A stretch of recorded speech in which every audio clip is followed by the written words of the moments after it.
Nexus offers many ways to modulate sounds using real-time hardware controls. For example, performance gestures like how hard you strike the keys on your controller or how hard you press into the keybed can be used as sources to affect targeted parameters within Nexus. Your keyboard's modulation and pitch bend wheels and other knobs and sliders that send out MIDI continuous controller messages are also easily routed within Nexus for real-time sonic manipulation while playing. And of course, using automation within your DAW is another way to modulate parameters over time. Now within Nexus on the routing page, in the main effects section, when we open this modulation area, we'll see that we have two internal LFOs, and these are reserved for use to modulate parameters in the main effects block. Now on the layer page, we have this big layer matrix area, which is used to modulate layer and oscillator-specific parameters using the modulation sources found on this page. We also use it to set up some performance controls like keyboard range and velocity. Now we have a dedicated modulation page here, which is used to route the 4 LFOs that we find here to parameters anywhere in the entire instrument using this modulation matrix. And it's also used to set up real-time performance gesture modulation for things like aftertouch, pitch bend, mod wheel, and so on. And I want to start by showing you a couple of hardwired modulation routings that are built into Nexus. Now we have vibrato. Here I'm playing a simple bass sound.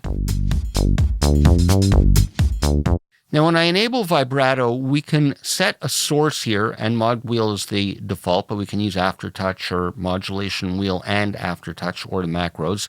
And we can use that to generate a vibrato, meaning to oscillate the pitch of the sound based on the speed that we set here and the depth that we set here. Now we'll see here in the mod matrix that in this initialized patch, there's a default routing here with the mod wheel set to control the filter modulation. So I'm just going to turn that off for a moment and we can focus on this. Now when I move the mod wheel, you'll see it represented with this fader here. So you can see and hear what it's doing, and I'm going to exaggerate the depth for a moment so we can really focus on it.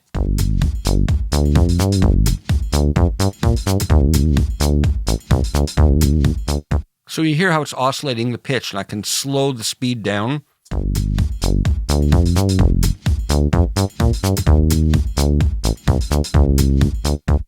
But a little bit of a faster speed and a more shallow depth will give us a nice natural kind of sounding pitch variation.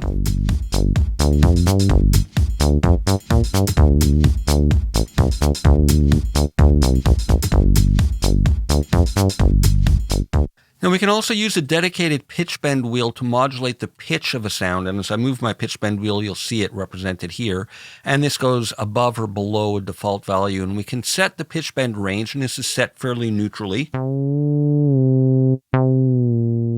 But of course we can exaggerate the range and set it down up to 4 octaves, which is very dramatic.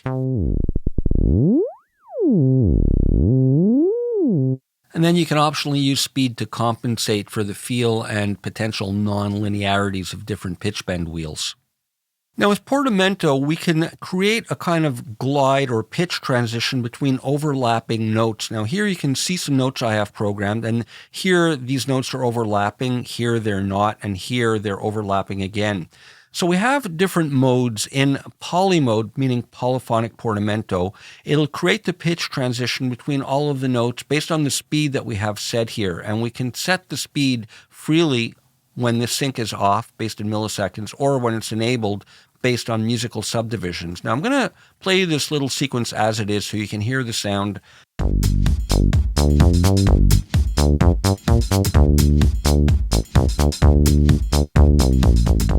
I'll set it to a slow speed, and in polyphonic portamento mode, you'll hear dramatic pitch transitions at the beginning of the notes.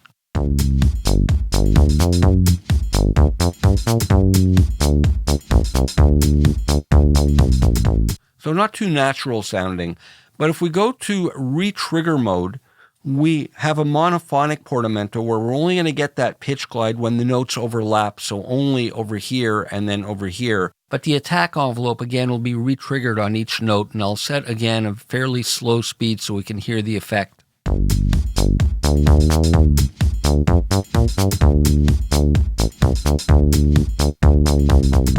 So because the portamento speed is so relatively slow, some of the short notes aren't even reaching their root pitch. When we get to legato mode, this is more what we're used to hearing with a glide mode. It's a legato monophonic portamento. And it, again, occurs only for the overlapping notes, but the envelopes aren't re-triggered when the notes overlap.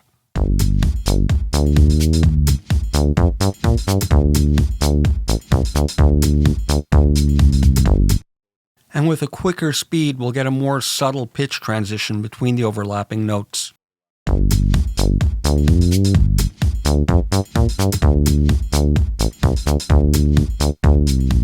Velocity can be a really expressive source of modulation. Now here, I've scaled the velocities of these notes, as you can see, going from high to low and back up.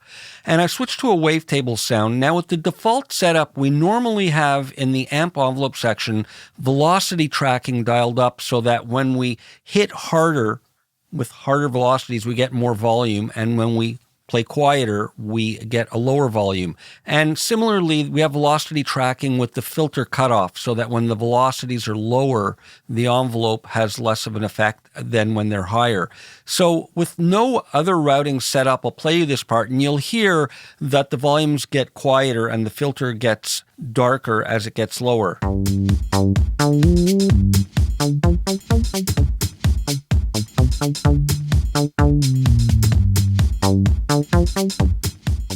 So what I'm going to do is just option click these to snap these back so that we're going to negate the effect of this and it'll sound even throughout now.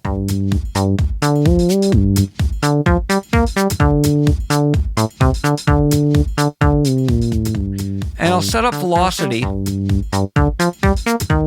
And the destination, I'm going to use panning. And I can go and pan this oscillator specifically or the whole layer.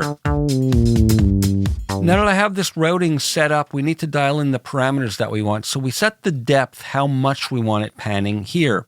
Now I'll dial it all the way up for effect and we'll hear it go from one side back to the middle.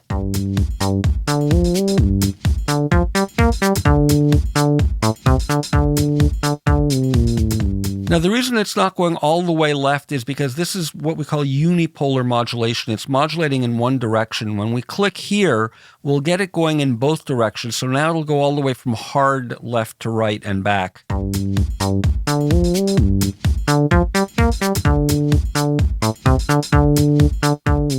And if I don't want it to go quite as far left and right, I can scale the depth. And I can have it start in the opposite direction. And I can change the shape of the movement from linear to different curves.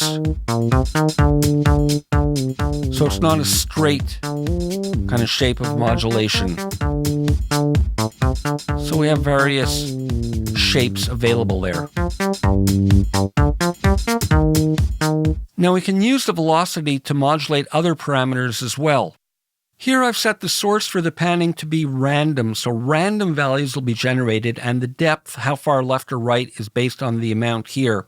And I've set up velocity to control several of the wavetable parameters with different shapes, and some are bipolar, some aren't. And I've set up key tracking for the drive, meaning that the keyboard range will determine the amount. And you'll notice that there's a little shaded colored line showing the momentary position of the modulation. And you'll notice here that the portamento restricts the drive from getting re-triggered when the notes are overlapping.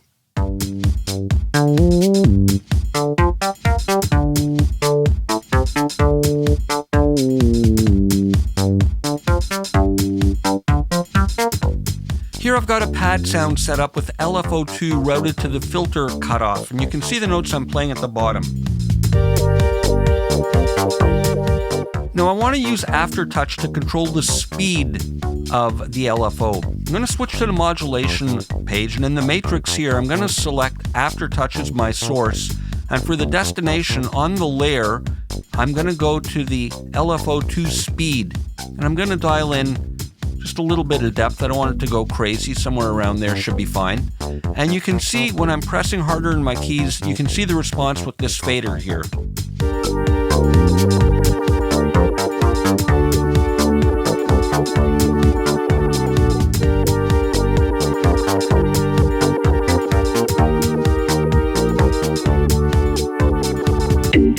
Here I've got a pluck sound.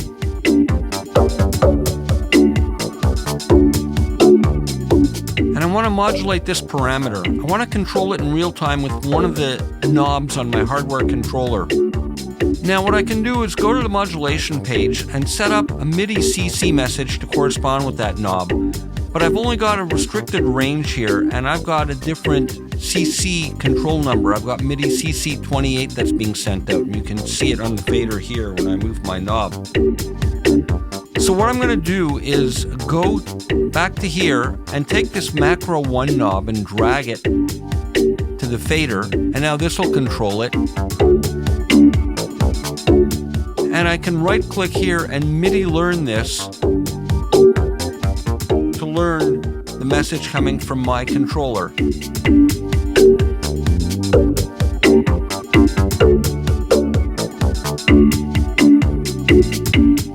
And if we switch to the modulation page, we'll see the routing automatically set up here. Here I've got this part, and I want to automate the pan movement within this plugin. Now when I go to my DAW into automation mode, we'll see it under Nexus. There are several parameters available, but unfortunately not this plugin that I inserted and customized this preset with. So what I can do is go to the modulation page, and as my source, I'm going to set up automation 1. There's 1 through 8 assignable parameters. And in the destination, I'm going to go under the main layer and assign to analog pan. Now, what I can do is go into my DAW, and in the automation mode under Nexus, I can use this automation source 1. I'll set the depth all the way up, and I'll make it bipolar, and I can draw on the automation that I want.